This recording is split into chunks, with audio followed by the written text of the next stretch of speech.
פושקה ואיציק, במה זכיתי שבאתם אליי?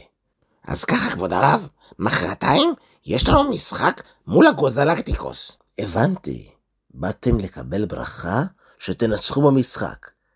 מי שברך... לא, כבוד הרב, לא באנו לבקש ברכה, באנו לבקש כללה. לבקש כללה? לא הבנתי. אני אסביר, כבוד הרב. אם הגוזלקטיקוס יפסידו במשחק, אנחנו נעלה למקום הראשון בטבלה. ומגיע להם להפסיד. הם כסחנים, משחקים לא הוגן, מרמים את השופט. בקיצור, קבוצה של רשעים. אז כדי שהם יפסידו, באנו לבקש לך שתקלל אותם. הבנתי. לקלל אותם. אפשר גם כללונת קטנה כזאת, אתה יודע, כבוד הרב. כן, לדוגמה, שיתפס לשוער השריר בכתף. למה רק שיתפס השריר בכתף?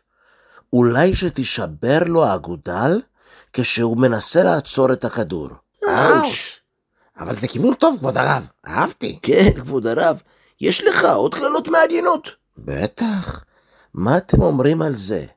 אולי שהחלוץ יחליק, יתנגש בקורה ותישבר לו הרגל. טוב. ונראה לי שזה יספיק.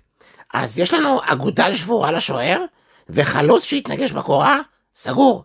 כבוד הרב, אתה יכול להתחיל לקלל. בטח. רק לפני כן, אני רוצה לבדוק מה אומרת על זה התורה. רגע, תנו לי לראות. הנה.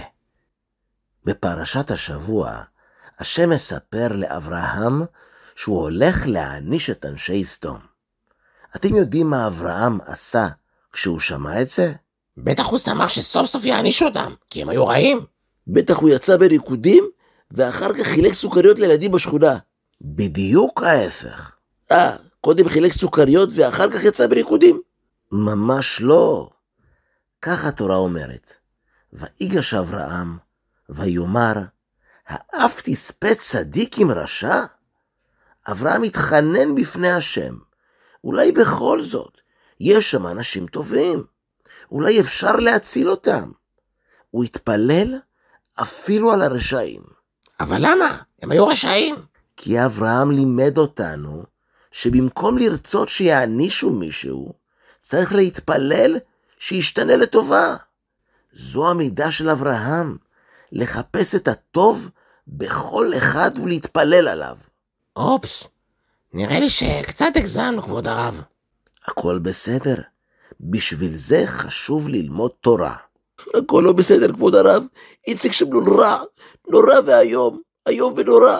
מגיע לי עונש, מגיע לי שתקלל אותי, כבוד הרב. אז תקלל אותי כבר. קיללת? חוללתי? התקללתי? קיללתני? נו, כבוד הרב, למה אתה מחכה? תקלל אותי כבר.